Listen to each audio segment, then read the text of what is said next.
మనం ధ్యానం చేద్దాం. దేవుని కనుదృష్టి మన మీద ఉన్నప్పుడు మనం ఎలాంటి మేలులు పొందుకుంటామో మొదటి మాటగా మనం చదువుకుందాం. చూడండి, దినవృత్తాంతముల 2వ గ్రంథం 16వ అధ్యాయము మనము 9వ వచనాన్ని మనం చదువుకుందాం. దినవృత్తాంతముల 2వ గ్రంథం 16వ అధ్యాయము 9వ వచనాన్ని ఈ సమయంలో మనం చదువుకుందాం. మొదటి మాటగా, తన ఎడల యథార్థ హృదయము గల వారిని బలపరచుటకై యెహోవా కనుదృష్టి లోకమందంతటా సంచారము చేయుచున్నది. చాలు. ఇక్కడ వాక్యంలో మనం గమనించినట్టయితే మొదటి మేలు ఏంటంటే, ఇక్కడ మనం చదివి ఉంటున్నాం, తన ఎడల యథార్థ హృదయము గల వారిని బలపరచుటకై యెహోవా కనుదృష్టి లోకమంతటా సంచారము చేయుచున్నది. దేవుని కనుదృష్టి మన మీద ఉంటే మనము పొందుకునే మేలు మొదటిది ఏమిటంటే, ఆయన కనుదృష్టి మన మీద ఉన్నప్పుడు మనం ఏం పొందుకుంటామంట? బలమును పొందుకుంటామని ఇక్కడ వాక్యములో మనం చూస్తుంటున్నాం. తన ఎడల యథార్థ హృదయము కలిగి వారిని బలపరచుటకై యెహోవా కనుదృష్టి లోకమంతా కూడా ఏం చేస్తుంది? సంచారము చేస్తుంది. దేవుని కనుదృష్టి మన మీద ఉన్నప్పుడు కలిగే మేలు ఏంటంటే, ఆయన ద్వారా మనము బలాన్ని పొందుకుంటాం. ఎవరు బలాన్ని పొందుకుంటారంట? అందరూ కాదు. ఎవరంట? యథార్థవంతులు బలాన్ని పొందుకుంటారు. అందరూ కాదు. ఎవరంట? తన ఎడల యథార్థ హృదయము గల వారిని బలపరచుటకై యెహోవా కనుదృష్టి ఏం చేస్తుందంట? లోకమంతా కూడా సంచారము చేస్తుంది. ఎవరిని ఆయన బలపరుస్తాడంటే, యథార్థవంతులను ఆయన బలపరిచే దేవుడై ఉన్నాడు. అందుకే రాత్రికాల సమయంలో దేవుని సన్నిధికి వచ్చిన మనమందరము కూడా యథార్థముగా మనం ఉంటున్నామా లేదా అనేది ఒకసారి మనం ఆలోచించే వారం ఉండాలి. యథార్థవంతుల ప్రార్థన ఆయనకి ఏందంట? ఆనందకరం అని కూడా పరిశుద్ధ గ్రంథంలో రాయబడింది. యథార్థ జీవితం మనము కలిగి ఉండకుండా మనము యథార్థ పరులమని మనం అనుకోకూడదు. పరిశుద్ధ గ్రంథములో కూడా చాలామంది ఆ విధంగా అనుకున్నట్టు కూడా పరిశుద్ధ గ్రంథములో మనం చూద్దాం. చూడండి, హబక్కు గ్రంథం 2వ అధ్యాయము 4వ వచనాన్ని ఈ సమయంలో మనం చదువుకుందాం. హబక్కు గ్రంథం 2వ అధ్యాయము 4వ వచనం. వారు యథార్థ పరులు కాక తనలో తాము అతిశయింపబడుదురు, అయితే నీతిమంతుడు విశ్వాసము మూలంగా బ్రతుకును. ఇక్కడ వాక్యంలో మనం గమనించినది, యథార్థ పరులు కాక ఏ విధంగా ఉన్నారంట? తమలో తాము ఏం చేస్తున్నారంట?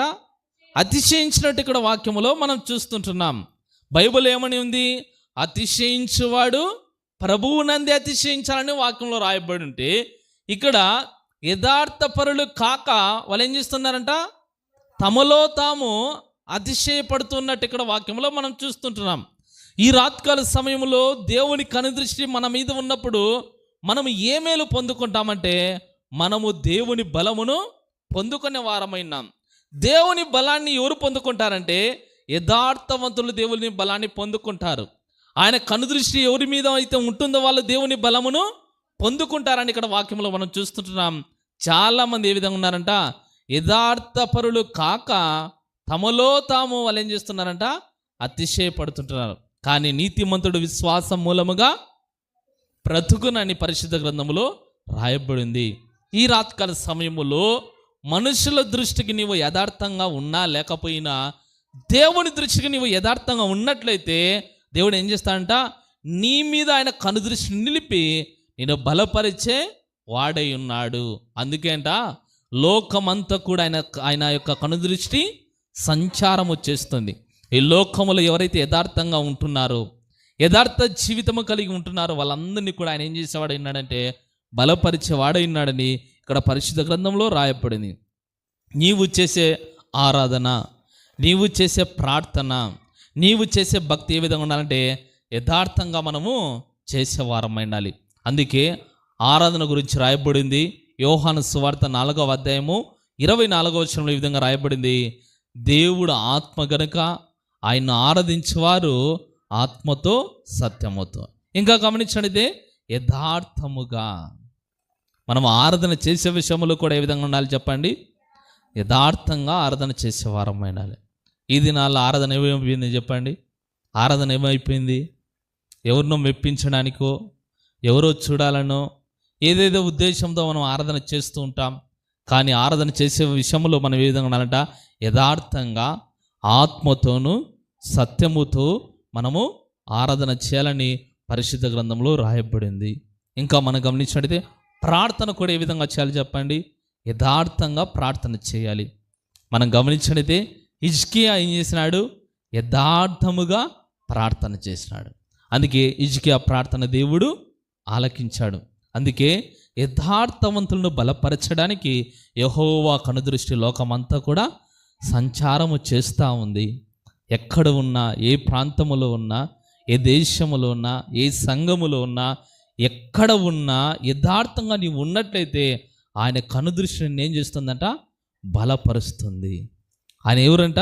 బలపరిచే దేవుడై ఉన్నాడు. ఈ రాత్రికాల సమయములో ఇక్కడికి వచ్చినటువంటి నీవు యథార్థంగా ప్రార్థిస్తే, యథార్థంగా ఆరాధన చేస్తే, యథార్థంగా నీవు భక్తి చేస్తే దేవుడు యథార్థవంతులను ఏం చేస్తాడంట? బలపరిచే దేవుడై ఉన్నాడని మనతో మాట్లాడుతుంటున్నాడు. ఈ దినాలలో చాలామంది ఏ విధంగా ఉన్నారంటే బలహీనులుగా ఉంటున్నారు. ఆధ్యాత్మిక విషయంలో బలహీనులుగా ఉన్నారు. ఎవరైతే బలహీనులుగా ఉన్నారో దేవుని దగ్గరకు వచ్చి ప్రార్థిస్తే వారు ఏం చేస్తాడు? ఆత్మీయ బలం పొందుకునేటట్లు ప్రభువు చేయువాడైనాడు. అందుకే ఇక్కడ మనం చూస్తుంటున్నాం, ఇక్కడ మొదటి యొక్క మేలు ఏంటంట? తన ఎడుల యథార్థ హృదయము గల వారిని ఏం చేస్తాడంట? బలపరచడానికి ఆయన కనుదృష్టి ఏం చేస్తుంది? లోకమంతా కూడా ఏం చేస్తుందంట? సంచారం చేస్తుంది. ఇక్కడికి వచ్చిన మనం కొద్దిమంది, ఈ కొద్ది మందిని కూడా ఏం చేస్తున్నాడు? ఆయన చూస్తుంటున్నాడు. వచ్చిన వారు యథార్థంగా వచ్చారా? నామకార్థంగా వచ్చారా? బలవంతంగా వచ్చారా? లేకుంటే ఎవరో బలవంత పెడితే వచ్చారా అనేది ఆయన ఏం చేస్తున్నాడు చెప్పండి? చూస్తుంటున్నాడు. ఇక్కడికి వచ్చిన మనమందరము కూడా యథార్థంగా మనం ఉండి యథార్థంగా ప్రార్థిస్తే ఆయన ఏం చేసేవాడినాడు? మన ప్రార్థన ఆలకించేవాడైనాడు. యథార్థవంతులు ఆయన ఏం చేస్తాడంటే వర్ధిల్లింప చేసేవాడై ఉన్నాడు. హల్లెలూయా, హల్లెలూయా. యథార్థంగా నీవు ఉన్నట్టయితే నిన్ను ఆయన ఏం చేస్తాడంట? వర్ధిల్లింప చేసేవాడై ఉన్నాడు. దినవృత్తాంతములు 2వ గ్రంథం 31వ అధ్యాయం 21వ వచనాన్ని మనం చదువుకుందాం. చూడండి, దినవృత్తాంతముల 2వ గ్రంథం 31వ అధ్యాయము 21వ వచనాలు ఈ సమయంలో మనం చదువుకుందాం. హిజ్కియా యూదా దేశమంతటను ఈలాగున జరిగించి తన దేవుడైన యెహోవా దృష్టికి అనుకూలముగాను యథార్థముగాను నమ్మకముగాను పని చేయుచూ వచ్చెను. తన దేవుణ్ణి ఆశ్రయించుటకై దేవుని మందిర సేవ విషయమందేమి, ధర్మశాస్త్ర విషయమందేమి, ధర్మమంతటి విషయమందేమి తాను ఆరంభించిన ప్రతి పని అతడు హృదయపూర్వకముగా జరిగించి వర్ధిల్లెను. వాక్యంలో గమనించండి, హిజ్కియా గురించి ఇంతవరకు కూడా మనం చూసినాం. యథార్థంగా హిజ్కియా ఏం చేశాడు? ప్రార్థించాడు. కనుకనే యెషయా గ్రంథంలో రాయబడి ఉంటుంది, అతడు 15 సంవత్సరాల ఆయుష్ పొందుకున్నట్టు పరిశుద్ధ గ్రంథంలో మనం చూస్తాం. ఇక్కడ దినవృత్తాంతంలో 2వ గ్రంథం 31వ అధ్యాయము 20-21 వచనాల్లో మనం గమనించినట్లయితే హిజ్కియా గురించి రాయబడింది, యూదా దేశం అంతటను ఈలాగున జరిగించి తన దేవుడైన యెహోవా దృష్టికి అనుకూలముగాను యథార్థముగాను నమ్మకముగాను పని చేయించు వచ్చాను. తన దేవుని ఆశ్రయించుటకై దేవుని మందిర సేవ అందేమి, ధర్మశాస్త్ర విషయమందేమి, ధర్మమంతటి విషయమందేమి తాను ఆరంభించిన ప్రతి పని అతడు హృదయపూర్వకంగా జరిగించి వర్ధిల్లినట్టు ఇక్కడ వాక్యంలో మనం చూస్తుంటున్నాం. దేవుని పని ఏ విధంగా మనం చేయాలంట? దేవుని పని ఏ విధంగా చేయాలంటే తన దేవుడైన యెహోవా దృష్టికి అనుకూలముగాను యథార్థముగాను నమ్మకముగాను పని చేయొచ్చు వచ్చాను. ఎవరి దృష్టికో కాదు, ఎవరు పేరు పొందాలనో కాదు, ఎవరి ద్వారా అన్నా, లేకుంటే ఎవరైనా మెప్పు పొందాలనే కాదు. ఏ విధంగా మనం చేయాలంట? దేవుని దృష్టికి అనుకూలంగా మనం చేయాలి. దేవుని దృష్టికి అనుకూలంగా మనం చేసినప్పుడు ఆయన ఏం చేస్తా అంటే మనల్ని వర్ధిలింప చేసేవాడై ఉన్నాడు. ఇక్కడ హిజ్కియా ఏ విధంగా ఉన్నాడంట? యథార్థముగా దేవుని దృష్టికి అనుకూలముగా నమ్మకంగా పని చేయొచ్చు వచ్చాడు. కనుకనే అక్కడ రాయబడింది, తన దేవుని ఆశ్రయించుటకై దేవుని మందిర సేవ విషయమందేమి, ధర్మశాస్త్ర విషయమందేమి, ధర్మమంతటి విషయమందేమి తాను ఆరంభించిన ప్రతి పని అతడు హృదయపూర్వకంగా జరిగించాడు. కనుకనే దేవుడు వర్ధిలింప చేశాడు. హల్లెలూయా. ఈ దినాల్లో మనం గమనించినట్టయితే దేవుని పని విషయంలో మనం చూస్తుంటున్నాం. ఏ విధంగా ఉన్నాం చెప్పండి? మనం ఆసక్తి లేదు. దేవుని పని చేయాలంటే మనకి ఏముండదు చెప్పండి? ఆసక్తి ఉండదు. అందుకే మనం గమనించినట్టయితే ఎప్పుడూ కూడా మన సొంత పనుల మీదనే కాక యేసుక్రీస్తు కార్యాల మీద మనం ఏం చేయాలంట? మనస్సు పెట్టే వారం ఉండాలి. పొద్దున లేచింది మొదలుకొని రాత్రి పడుకునేంత వరకు కూడా ఏ విధంగా ఉన్నారు చెప్పండి ప్రజలు ఈ దినాల్లో? కుటుంబాల గురించి, ఉద్యోగాల గురించి, వ్యాపారాల గురించి, దీని గురించి ఆలోచన చేస్తున్నారు తప్ప దేవుని పని గురించి ఎవరు కూడా ఆలోచన చేయడం లేదు. కానీ ఇక్కడ హిజ్కియా ఏమయ్యాడంట? వర్ధిల్లినట్టు వాక్యంలో మనం చూస్తుంటాం. ఎందుకు వర్ధిల్లాడంటే దేవుని పనిని ఏం చేశాడంట? హృదయపూర్వకంగా చేశాడు గనక. హల్లెలూయా. హిజ్కియా ఎవరంట? యథార్థముగా దేవుని దృష్టికి ఇతడు నడిచిన వాడుగా ఉంటున్నాడు. దేవుని పనిని నమ్మకంగా చేసిన వాడు, దేవుని దృష్టికి అనుకూలంగా చేసిన వాడు దేవుని పని అంతా కూడా ఏ విధంగా చేశాడంట? హృదయపూర్వకంగా జరిగించాడు కనుకనే హిజ్కియా ఏమాడంట? వర్ధిల్లాడు. ఈ రాత్రికాల సమయంలో మనము గమనించినట్టయితే యథార్థవంతుల ప్రార్థన ఆయన వినేవాడైనాడు. యథార్థవంతుల యొక్క ఆరాధన అంగీకరించేవాడైనాడు. యథార్థవంతులను ఆయన ఏం చేసేవాడైనాడు చెప్పండి? వర్ధిలింప చేసేవాడైనాడు. ఈ రాత్రికాల సమయంలో దేవుని సన్నిధికి వచ్చిన మనమందరము కూడా ఒకటి తెలుసుకోవాలి. దేవుని కనుదృష్టి మన మీద ఉన్నప్పుడు కలిగే మేలు ఏంటంటే మనం ఏమవుతామంట? బలము పొందుకుంటామని ఇక్కడ వాక్యంలో రాయబడింది. చూడండి, పరిశుద్ధ గ్రంథంలో నుంచి మనం చదువుదాం. రాజుల మొదటి గ్రంథం 18వ అధ్యాయము 46వ వచనాన్ని మనం చదువుకుందాం. చూడండి, ఇక్కడ ఏలియా గురించి రాయబడింది. రాజుల మొదటి గ్రంథం 18వ అధ్యాయము 46వ వచనాన్ని ఈ సమయంలో మనం చదువుకుందాం. యెహోవా హస్తము ఏలియాను బలపరచగా అతడు నడుము బిగించుకొని ఆహాబు కంటే ముందుగా పరిగెత్తుకొని పోయి ఇజ్రాయేలు గుమ్మమునొద్దకు వచ్చెను. ఇక్కడ వాక్యంలో గమనించినది యెహోవా హస్తము ఏలియాను బలపరచగా అతడు నడుము బిగించుకొని ఆహాబు కంటే ముందుగా పరిగెత్తుకొని పోయి ఇజ్రాయేలు గుమ్మమునొద్దకు వచ్చెనని ఇక్కడ పరిశుద్ధ గ్రంథంలో రాయబడింది. ఇక్కడ మనం గమనించినట్లయితే యెహోవా హస్తము ఏలియాను ఏం చేసిందంట? బలపరిచింది. హల్లెలూయా. మనుషుల హస్తం ఎలాంటిదంట? మనల్ని బలహీనపరుస్తుంది. కానీ దేవుని హస్తం ఏం చేస్తుందంటే బలపరిచేదిగా ఉంటుంది. హల్లెలూయా. యెహోవా హస్తం ఎవరిని బలపరిచిందంట? ఇక్కడ ఏలియాను బలపరిచినప్పుడు అక్కడ ఏం జరిగిందంట? ఇక్కడ మనం చదివినట్లయితే ఈయన ఏం చేశాడంట? ఆహాబు కంటే ముందుగా పరిగెత్తుకొని పోయి ఇజ్రాయేలు గుమ్మమునొద్దకు వచ్చినట్టు ఇక్కడ వాక్యంలో మనం చూస్తుంటున్నాం. ఇక్కడ ఈ యొక్క వాక్యంలో మనం గమనించినట్లయితే 42వ వచనాన్ని మనం అక్కడి నుంచి మనం చదివినట్టయితే అక్కడ ఈ విధంగా రాయబడి ఉంటుంది. మనం చూద్దాం. చూడండి, ఆహాబు భోజనము చేయబోయెను, కానీ ఏలియా కర్మేలు పర్వతం మీదకి పోయి నేల మీద పడి ముఖము మోకాళ్ళ మధ్య ఉంచుకొనెను. తర్వాత అతడు తన దాసుని పిలిచి, నీవు పైకి పోయి సముద్రం వైపు చూడమనగా వాడు మెరక ఎక్కి పారచూచి ఏమీ కనబడలేదనగా అతడు ఇంకా 7 మారులు పోయి చూడమని చెప్పెను. 7వ మార అతడు చూచి, అదిగో మనిషి చెయ్యి అంత చిన్న మేఘము సముద్రం నుండి పైకి ఎక్కుచున్నది అనెను. అప్పుడు ఏలియా, నీవు ఆహాబు దగ్గరికి పోయి నీవు వెళ్లకుండా వర్షము నిన్ను ఆపకుండానట్లు నీ రథమును సిద్ధపరచుకొని పొమ్మని చెప్పమని వానిని పంపెను. కూడా వాక్యములో గమనించినట్టయితే అక్కడ వర్షము లేదు. ఆ ప్రాంతంలో వర్షం లేనటువంటి సమయంలో ఇక్కడ ఏం చేశాడంట? ఏలియా అతని దాసులకు తెలియజేస్తుంటున్నాడు, నీవు మెరకెక్కి అక్కడికి చూచి అక్కడ చూడమన్నప్పుడు అక్కడ ఏం జరిగిందంట? అక్కడ వర్షము పడడానికి మేఘం లేదు. నీవు 7 మార్లు పోయి ఆ విధంగా చూడమని ఏలియా ఆ యొక్క దాసునికి సెలవిచ్చినప్పుడు అతడు చూశాడు. అప్పుడు ఏ విధంగా ఉందంటే పరిస్థితి? అక్కడ గమనించినది మనిషి చెయ్యి అంత చిన్న మేఘము సముద్రం నుండి పైకి ఎక్కుచున్నది అన్నప్పుడు ఏలియా అంటున్నాడు, నీవు ఆహాబు దగ్గరికి వెయ్యి నీవు రథము సిద్ధము చేసుకోమని చెప్పమని ఇక్కడ ఈ దాసునికి తెలియజేసినట్టు వాక్యంలో మనం చూస్తుంటాం. రథం ఎక్కాడు ఈ యొక్క ఆహాబు రథము వెళుతున్నటువంటి సమయంలో ఆహాబు కంటే ముందుగా ఏలియా అక్కడ ఇజ్రాయేలు గుమ్మం వద్ద ఉన్నట్టు వాక్యములో మనం చూస్తుంటున్నాం. అంటే ఇక్కడ ఏలియా ఇక్కడ వాక్యంలో మనం గమనించినట్టయితే యెహోవా హస్తం ఏలియాని ఏం చేసింది? బలపరిచింది. హల్లెలూయా, హల్లెలూయా. ఆయన కనుదృష్టి ఎవరి మీద ఉంటుందంట? యథార్థవంతుల మీద ఆయన కనుదృష్టి ఉంటుంది. యథార్థవంతుల మీద ఆయన కనుదృష్టి ఉంటుంది కనుక వాళ్ళు ఏం పొందుకుంటారంట? బలమును పొందుకుంటారు. అందుకే ఇక్కడ వాక్యములు గమనించండి, ఏలియా యెహోవా హస్తం ఏం చేసిందంటే ఏలియాను బలపరిచింది. అందుకే వాక్యంలో రాయబడింది, తన ఎడల యథార్థ హృదయము కలిగిన వారిని బలపరచుటకై యెహోవా కనుదృష్టి ఏం చేస్తుందంట?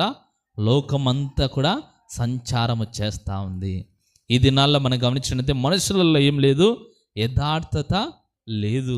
పరిశుద్ధ గ్రంథంలో రాయబడింది, ఊజు దేశమందు యోబు ఉంటున్నాడు. ఆయన ఎవరంట? యథార్థవంతుడు, న్యాయవంతుడు, దేవుని ఎంతో భయభక్తులు కలిగిన వాడు, చెడుతనాన్ని విసర్జించిన వాడు. ఇక్కడికి వచ్చిన మనం అందరం కూడా ఏ విధంగా ఉండాలంటే యథార్థంగా మనము జీవించే వారమై ఉండాలి. యథార్థంగా మనం జీవించినప్పుడు ఆయన యొక్క హస్తం మనం ఏం చేస్తుందంటే బలపరుస్తుంది. యథార్థత లేదు ఈ దినాల్లో. అందుకే మన ప్రార్థన కూడా దేవుడు ఏం చేయడం లేదు చెప్పండి? వినడం లే. మన ప్రార్థనకు ఆయనకు జవాబు ఇవ్వడం లే. యథార్థత లేదు. సంఘములో ఒక మాదిరి, లోకములో ఒక మాదిరి, ఈ విధంగా మనం ఉండడం బట్టి యథార్థతను మనం ఏం చేస్తున్నాం చెప్పండి? యథార్థతను మనము లేకుండా ఉండడాన్ని దాన్ని బట్టి మనం మేలు పొందుకోలేక పోతుంటున్నాం. రాజుల మొదటి గ్రంథం 19వ అధ్యాయము మనం ఈ సమయంలో 8వ వచనాన్ని మనం చదువుకుందాం. రాజుల మొదటి గ్రంథం 19వ అధ్యాయము మనం 8వ వచనాన్ని మనం చదువుకుందాం. అతడు లేచి భోజనము చేసి ఆ భోజనపు బల్లము చేత 40 రాత్రింబగళ్ళు ప్రయాణము చేసి దేవుని పర్వతమని పేరు పెట్టబడిన హోరేబునకు వచ్చి రాయబడింది. ఇక్కడ తిరిగి ఏలియా గురించి రాయబడింది. ఏలియా గురించి మనం గమనించినట్లయితే ఇక్కడ మనం ఇంతవరకు కూడా మనం చూసాం, యెహోవా హస్తం ఏలియాని చేసిందంట బలపరిచినప్పుడు అతడు ఆహాబు రథము కంటే ముందుగా ఆయన వెళ్ళినట్టు ఇజ్రాయేలు గుమ్మం వద్ద ఉన్నట్టు వాక్యములో మనము చూస్తుంటాం. బలపరిచాడు కనుకనే ఇక్కడ రథము కంటే ఆయన ఏం చేశాడు? ముందుగా పరిగెత్తుతున్నట్టు ఆ యొక్క ఇజ్రాయేలు గుమ్మం దగ్గర ఉన్నట్టు వాక్యములో మనం చూసాం. ఇక్కడ తిరిగి ఏలియా గురించి రాయబడింది. ఇక్కడ ఏలియా చేసినంతా కూడా అతడు ఖడ్గము చేత ప్రవక్తలందరినీ కూడా చంపిన సంగతి అంతా కూడా ఆహాబు యెజెబెలునకు తెలియజెప్పగా, ఇక్కడ ఎప్పుడైతే మనం గమనించినట్లయితే అక్కడ రాయబడి ఉంటుంది ప్రార్థన విషయమై. అక్కడ ఇశ్రాయేలు ప్రజల దగ్గర ఏలియా నిలబడి ఏమన్నాడు? మీరు యెహోవా దేవుడైతే ఆయన పక్కనన్నా ఉండండి, లేకుంటే ఇక్కడ బయలు దేవత అయితే అక్కడన్నా మీరు ఆ పక్కనన్నా నిలబడి అన్నప్పుడు ఇశ్రాయేలు ప్రజలు ఏ విధంగా ఉన్నారంట? 2 తలంపుల మధ్య ఉన్నప్పుడు అక్కడ ఏలియా ప్రార్థన చేసినప్పుడు అగ్ని ఏమైందంట? ఆకాశం నుంచి ఆ యొక్క అగ్ని రావడము, ఆ గంధకం మీద ఉన్నటువంటి ఆ యొక్క వధించబడినటువంటి ఆ ఎద్దును దహించి వేసినట్టు వాక్యంలో మనం చూస్తాం. అక్కడ బయలు దేవతను అనుసరించే వారందరినీ కూడా ఏం చేశాడంట? ఖడ్గము చేత చంపాడు. ఆ విషయాన్ని ఏం చేశాడంట? ఇక్కడ ఆహాబు యెజెబెలునకు తెలియజేశాడు. ఎప్పుడైతే తెలియజేశాడో అక్కడ యెజెబెలు ఏం చేసిందంట? ఒక దూత చేత ఏలియాకు ఏం చేసిందంట? వర్తమానం పంపించింది. ఏమని ఆ వర్తమానంలో రాయబడిందంటే, రేపు ఈ వేళకు నేను నీ ప్రాణము వారిలో ఒకని ప్రాణం వలె చెయ్యని ఎడల దేవుడు నాకు గొప్ప అపాయము కలగచేయను గాక అని ఇక్కడ ఒక వర్తమానం ఏం చేసిందంట? యెజెబెలు పంపించింది ఏలియా దగ్గరికి. ఎప్పుడైతే ఈ యొక్క ఏలియా దగ్గరికి యెజెబెలు వర్తమానం పంపించిందో ఏలియా ఏమైపోయాడంట? బలహీనుడైపోయాడు. బలహీనుడైపోయి ఏం చేశాడంట? అక్కడ బద్రీ వృక్షము కింద కూర్చున్నాడంట ఏలియా. ప్రార్థన చేస్తుంటున్నాడు. ఏమని ప్రార్థన చేస్తుంటున్నాడు? నా ప్రాణము తీసేసుకో ప్రభు అని ప్రార్థన చేస్తుంటున్నాడు. అప్పుడు వాక్యంలో గమనించినట్టయితే ఇక్కడ తిరిగి ఏం చేస్తున్నాడంట? ఇక్కడ వాక్యంలో మనం గమనించినట్టయితే దేవాది దేవుడు ఏం చేస్తున్నాడు? ఏలియాను తిరిగి బలపరిచినట్టు వాక్యంలో మనం చూస్తుంటున్నాం. హల్లెలూయా.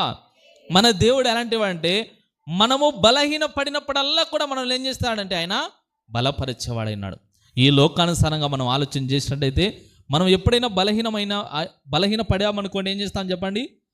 బలపరిచే ఆహారాన్ని మనము భుజిస్తాం. అప్పుడు తిరిగి మనం బలాన్ని పొందుకుంటాం.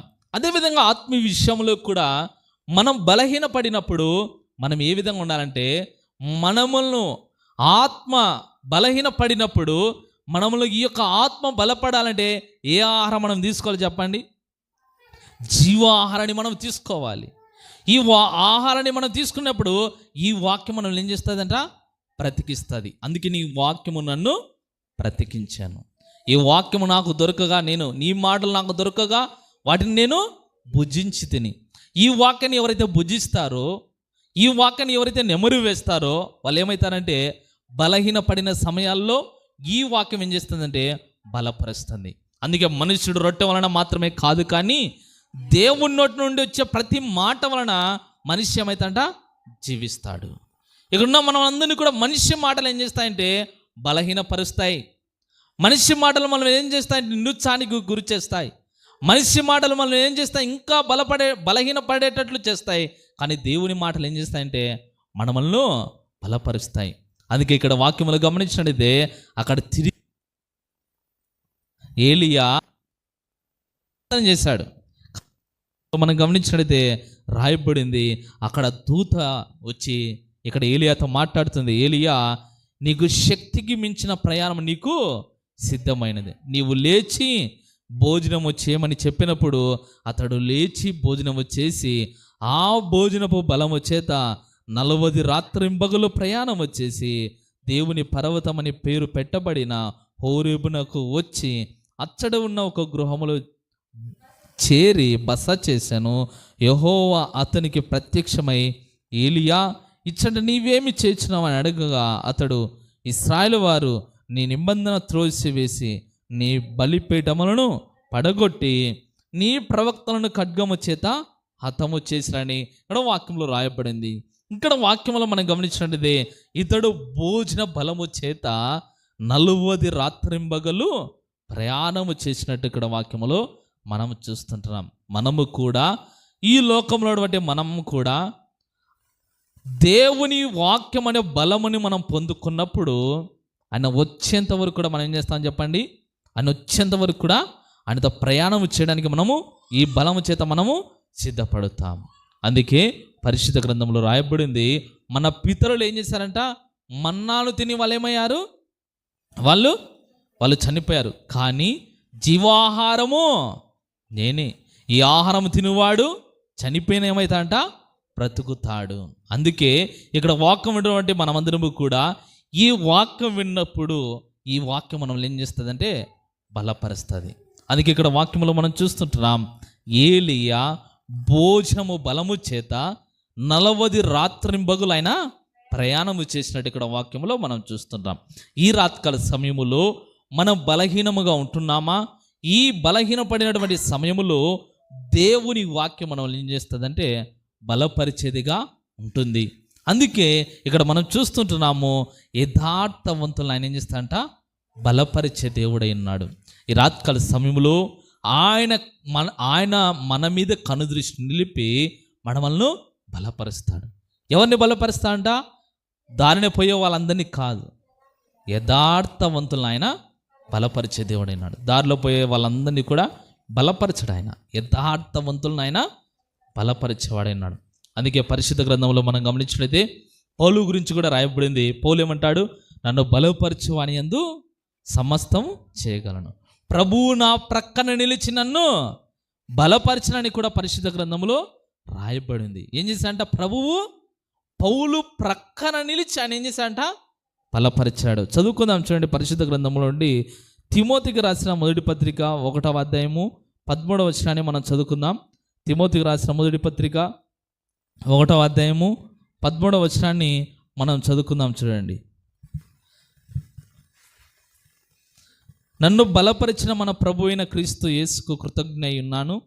తెలియక అవిశ్వాసం వలన చేసింది కనుక కనికరింపబడితిని. ఫిలిప్పీయులకు రాసిన పత్రిక 4వ అధ్యాయం 13వ వచనంలో నన్ను బలపరచమనిందో నేను సమస్తము చేయగలనని రాయబడింది. ఇక్కడ మనం గమనించిన తిరిగి పౌలు అంటున్నాడు, నన్ను బలపరిచిన మన ప్రభువు అయిన క్రీస్తు యేసునకు కృతజ్ఞుడనై ఉన్నాను. ఎందుకు కృతజ్ఞతాస్తుతులు చెల్లిస్తుంటున్నాడంట? ఎందుకు కృతజ్ఞతాస్తుతులు చెల్లిస్తుంటున్నాడంటే అప్పొస్తున్నటువంటి పౌలు ఆయన ఏం చేశాడంట, పౌలును దేవుడు బలపరిచాడు. అందుకే ఆయన ఏం చేస్తున్నాడంట, కృతజ్ఞతాస్తుతులు చెల్లిస్తుంటున్నాడు. ఇక్కడ వాక్యములు గమనించినదే, ముందు సౌలుగా ఉన్నప్పుడు ఇతడు ఎలాంటి వాడు, అవిశ్వాసిగా తెలియక చేసి తిని, కానీ ఇప్పుడు దేవుని ద్వారా నేను కనికరింపబడ్డాను. అందుకే ఆయనకు నేను కృతజ్ఞుడనై ఉన్నాను. ఇక్కడ వాక్యం వింటున్నటువంటి మనమందరము కూడా దేవుడు ఏం చేసేవాడంట, మనల్ని బలపరిచేవాడై ఉన్నాడు. అందుకే ఇక్కడ వాక్యంలో మనం గమనించినట్లయితే పౌలు ఎందుకు కృతజ్ఞతాస్తుతులు చెల్లిస్తుంటున్నాడంటే, పౌలును ఇక్కడ దేవాది దేవుడు బలపరిచాడు కనుక. అందుకే రాత్రికాల సమయంలో దేవుని కనుదృష్టి మన మీద ఉన్నప్పుడు కలిగే మేలు ఏందంట, మనము బలాన్ని పొందుకుంటాం. ఏలియా బలాన్ని పొందుకున్నాడు, ఇక్కడ పౌలు కూడా దేవుని బలాన్ని పొందుకున్నాడు. ఈ రాత్రికాల సమయంలో మనము కూడా యథార్థంగా ప్రార్థించినట్లయితే మనము దేవుని యొక్క బలాన్ని మనము పొందుకునే వారమైనామని ఇక్కడ దేవుడు వాక్యం చేత మనతో మాట్లాడుతుంటున్నాడు. అందుకే పరిశుద్ధ గ్రంథంలో రాయబడింది, మేలు చేయవలనని ఆయన ఏం చేస్తున్నాడంట, మన వాళ్ళందరినీ కూడా బలపరుస్తున్నాడని కూడా పరిశుద్ధ గ్రంథంలో రాయబడింది. ఎందుకు ఆయన బలపరుస్తున్నాడంట, మేలు చేయాలనే. ఈ ప్రార్థనకు వచ్చిన వారందరికీ కూడా కీడు చేయాలని కాదు, ఆయన మేలు చేయవలనని ఆయన ఏం చేస్తున్నాడంట, మనల్ని కూడా బలపరుస్తుంటున్నారు. అందుకే రాత్రికాల సమయంలో మొదటి మాట మనం చూసాము, తన ఎడల యథార్థ హృదయము గల వారిని బలపరచుక యెహోవా కనుదృష్టి లోకమంతా కూడా ఏం చేస్తుంది, సంచారం చేస్తుందని మొదటి మాట మనం చూసాం. రెండవ మాట మనం ధ్యానం చేద్దాం.